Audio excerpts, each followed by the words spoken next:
शराब और विनाश। नमस्कार। आइए इस समय हम जानेंगे शराब से होने वाले विनाश के बारे में कि वह किस प्रकार से धीरे धीरे करके विनाश का कारण बनते जाता है। वैसे तो कोई भी नशा करना हानिकारक और विनाशकारी होता है और वो धीरे धीरे प्राण घातक हो जाता है। और जैसे कि लोग कहते हैं कि नशा एक धीमी आत्महत्या है जो मनुष्यों को धीरे धीरे करके उसके प्राण पर हमला करता है और प्राण घातक हमला करके हमेशा के लिए उसके जीवन को तबाह कर देता है। परंतु शराब का नशा आज बहुत ही आम और हर जगह पाया जाता है।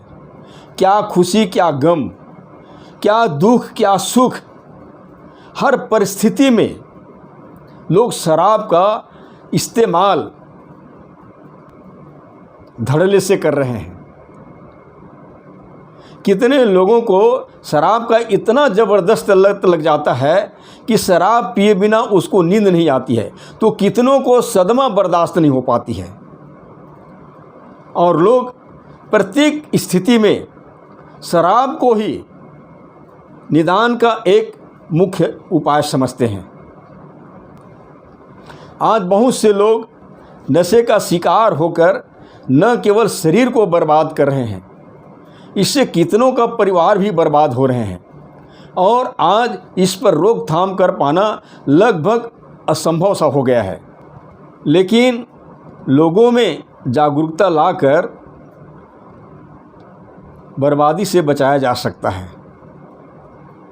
यदि बात करें मसीहियों की, तो शराब पीने वाले बहुत से मसीह लोग भी अपने आप को सही ठहराने की कोशिश यह कहकर करते हैं कि बाइबिल में तो बताया गया है शराबी नहीं होना चाहिए और कभी कभी पी लेने से कोई शराबी नहीं बन जाता है और इस कारण कभी कभार पी लेने से कोई बुराई नहीं है। कुछ और बढ़कर शराब पीने वाले लोग यहाँ तक भी कहते हैं कि यीशु ने स्वयं भी तो एक विवाह के समय शराब बनाई थी, जिसका उदाहरण वे यूहन्ना रचित सुसमाचार 2 अध्याय की घटना में से देते हैं। और क्या यह सच है? यूहन्ना रचित सुसमाचार 2 अध्याय में लिखा है कि यीशु ने दाखरस बनाया था, शराब नहीं बनाया था। यीशु ने दाखरस बनाया था। दाख यानी कि अंगूर का रस। यदि आप सेब का या अनार का जूस निकाल कर पिए तो क्या इसका अर्थ है कि आपने शराब पी ली है? नहीं। और फिर यदि यीशु ने सचमुच पहले से बढ़िया शराब बनाई होती तो जैसा लिखा है कि उसने पहले से भी अच्छा बनाया था, तो क्या आप इसकी कल्पना कर सकते हो? क्या आप यीशु को अत्यधिक नशीली शराब बनाने का दोषी ठहराना चाहते हो?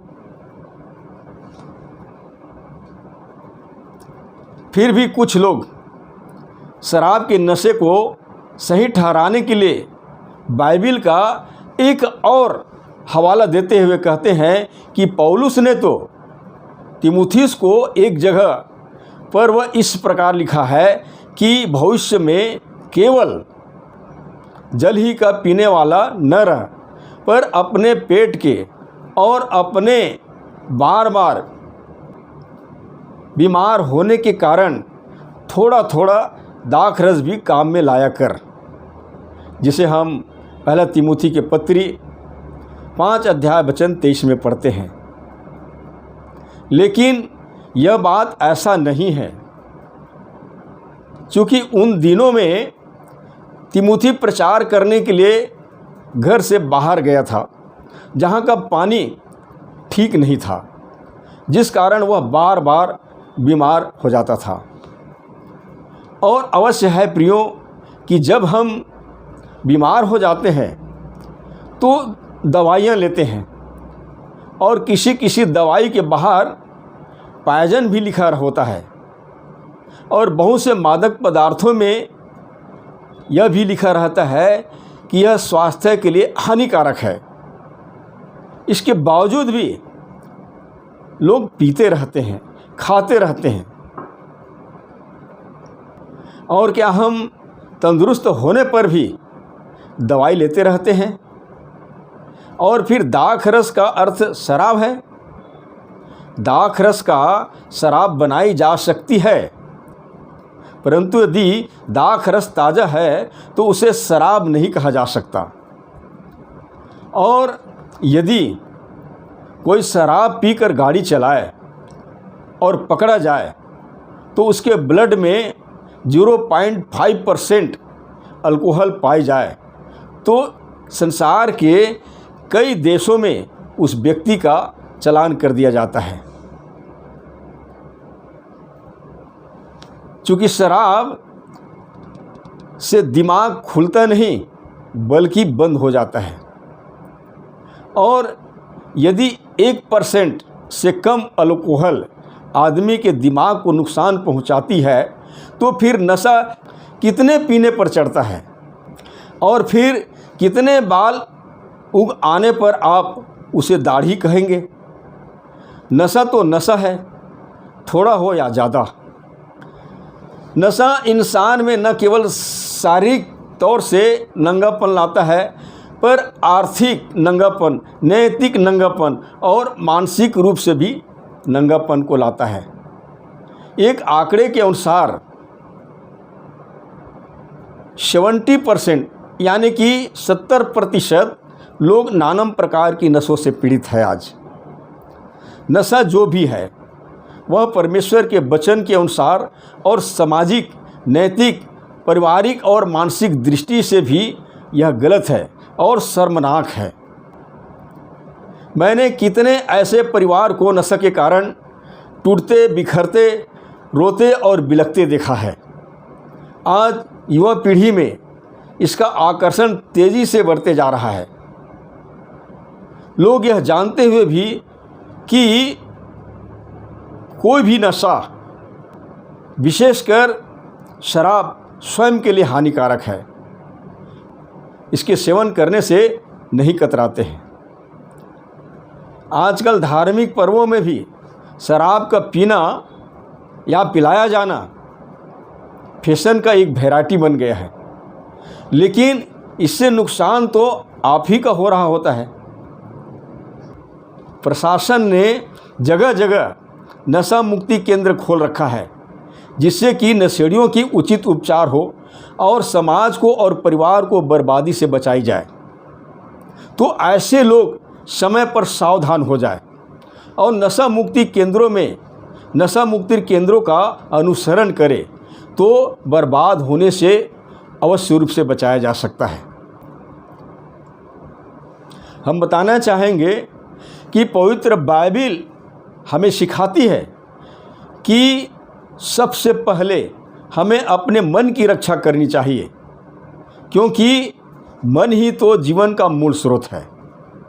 जैसे कि नीति वचन की किताब 4 अध्याय वचन 23 हमें बताती है, सबसे पहले अपने मन की रक्षा कर, क्योंकि मन ही तो जीवन का मूल स्रोत है।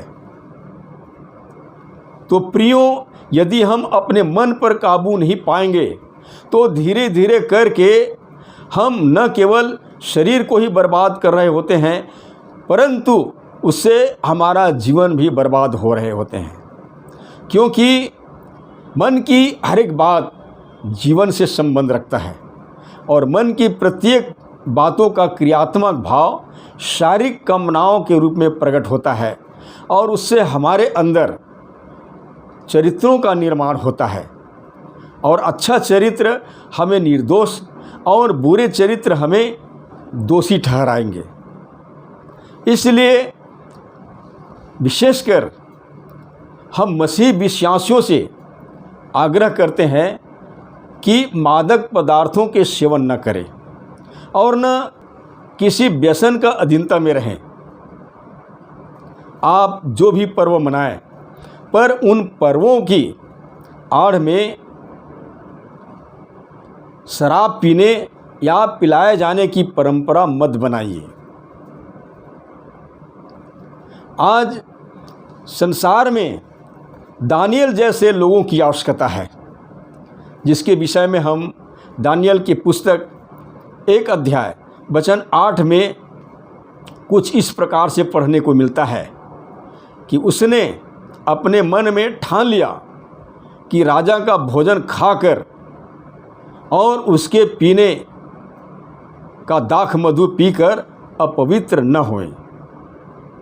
आज नए नियम के मसीहों को भी शराब जैसे मादक पदार्थों को हाथ न लगाने के लिए ठान लेना होगा,